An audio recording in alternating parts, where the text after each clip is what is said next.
Second है हमारा covalent bond given by लैंगम्यूर। ये है the bond found by mutual sharing of electrons.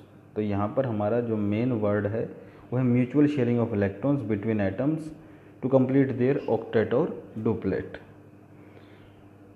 Because sometimes कुछ कंपाउंड्स में, जैसे कि हमारा कंपाउंड है Cl2, क्लोरीन के 2 एटम्स, तो क्लोरीन की वैलेंस शेल में 7 इलेक्ट्रॉन्स प्रेजेंट हैं और ये दूसरे क्लोरीन के साथ अगर कंबाइन करता है तो इसको एक इलेक्ट्रॉन शेयर करना पड़ता है, because transfer is not possible. So when electrons जो हैं दोनों ही एटम्स के पास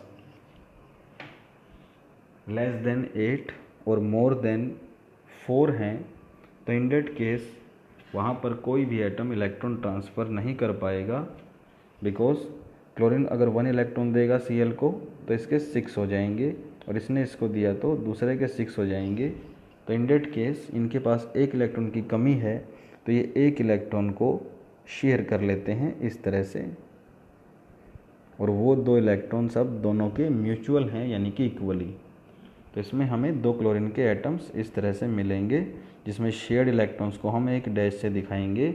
एक डैश का मतलब है 2 डॉट्स, और रिमेनिंग इलेक्ट्रॉन्स को हम इस तरह से दिखाएंगे। तो इन टोटल ये जो इलेक्ट्रॉन्स हैं इसमें से ये 6 इलेक्ट्रॉन्स क्लोरीन के पर्सनल इलेक्ट्रॉन्स हैं, जबकि बीच वाले 2 इलेक्ट्रॉन्स जो हैं ये दोनों के हैं equally. So every atom is now having 8 electrons and this is called covalent bond. तो वैलेंसी को कंप्लीट करने के लिए एक दूसरे के साथ कोऑपरेट करने की वजह से हम इसको बोलते हैं कोवैलेंट बॉन्ड। और ऐसे बॉन्ड पेयर्स और लोन पेयर्स 2 अलग अलग पेयर्स की फॉर्मेशन हो जाती है, यानी कि Cl ने Cl से जो इलेक्ट्रॉन शेयर किया है ये है बॉन्ड पेयर, और जो ये इलेक्ट्रॉन्स क्लोरीन के पास अपने प्रेजेंट हैं तो ये हैं इसके 3 lone pairs, means lonely pairs जो अदर के साथ शेयर्ड नहीं हैं।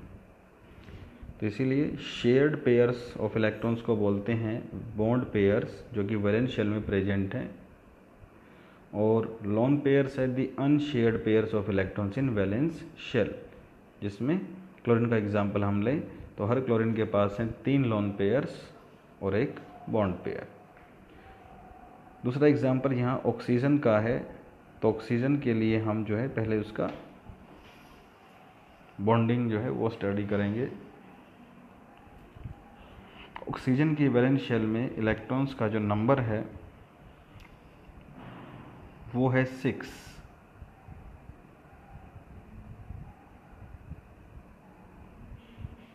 तो इसीलिए ऑक्सीजन को इलेक्ट्रॉन्स की ज़रूरत है 2 की। तो जब भी 2 सेम एटम्स कंबाइन करेंगे, दोनों को रिक्वायरमेंट है, तो 1 atom can not transfer electrons. तो यहाँ पर होगी इलेक्ट्रॉन्स की इस तरह से शेयरिंग ऑफ 2 इलेक्ट्रॉन्स, और एक इस प्रकार का हमारा मॉलिक्यूल होगा। और इस मॉलिक्यूल में हर ऑक्सीजन के पास हैं 2 lone pairs, lone pair 1, lone pair 2, and 2 bond pairs in between the atoms. तो ये बीच में जो 2 हैं ये हैं बॉन्ड पेयर्स, लाइक दिस। तो टोटल शेयर्ड इलेक्ट्रॉन्स हैं इलेक्ट्रॉन्स 4, और अनशेयर्ड इलेक्ट्रॉन्स हैं 4 + 4 = 8।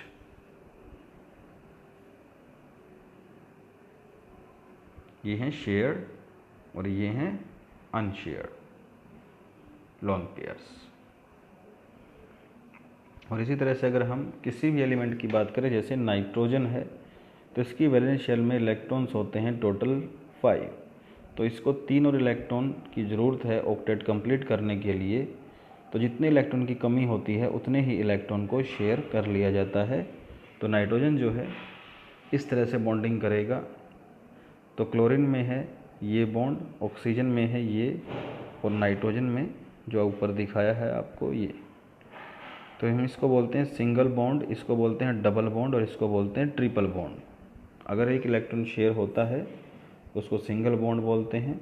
दो इलेक्ट्रॉन की शेयरिंग होती है दो एटम्स के बीच में, जैसे ऑक्सीजन, तो उसको डबल बॉन्ड बोलते हैं।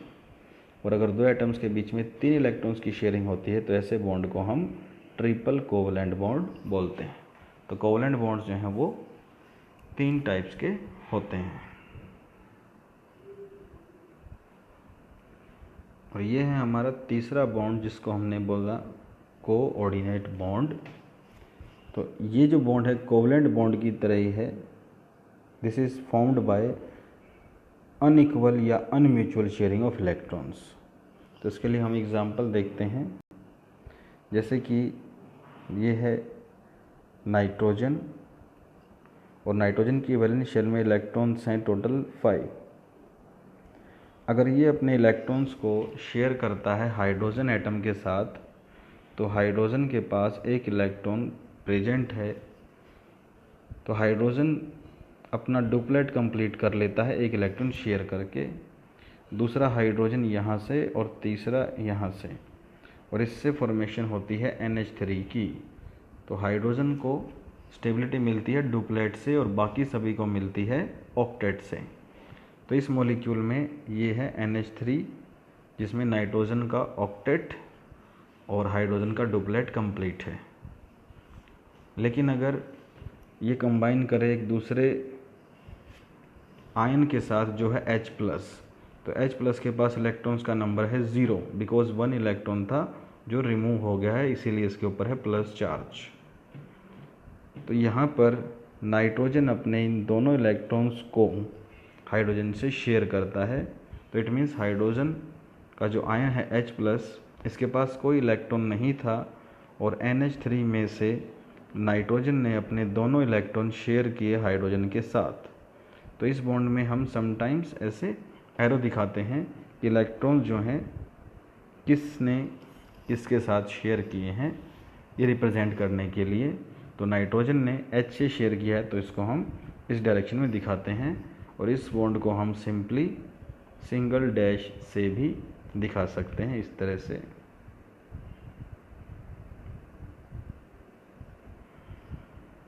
So covalent or coordinate bond are almost same and formed by the sharing of electrons, but covalent bond में है म्यूचुअल शेयरिंग या इक्वल शेयरिंग, और कोऑर्डिनेट में है अनम्यूचुअल या अनइक्वल शेयरिंग, जिसमें दोनों इलेक्ट्रॉन्स जो हैं both electrons are given by one atom but shared by both the atoms.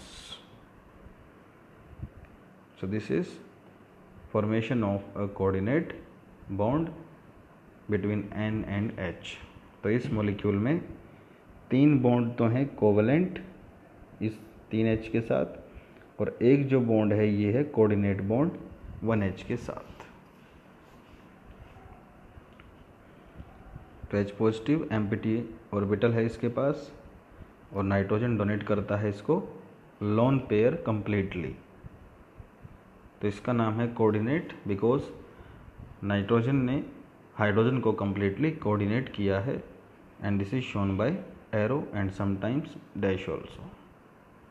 So in this way we have seen the 3 types of bonds, ionic, covalent, और third ये जो हमारे सामने है कोऑर्डिनेट बॉन्ड। तो इन बॉन्ड्स के और काफ़ी सारे एग्जांपल्स हम स्टडी करेंगे एक के बाद एक for practice, and you have also do some of the examples from your books.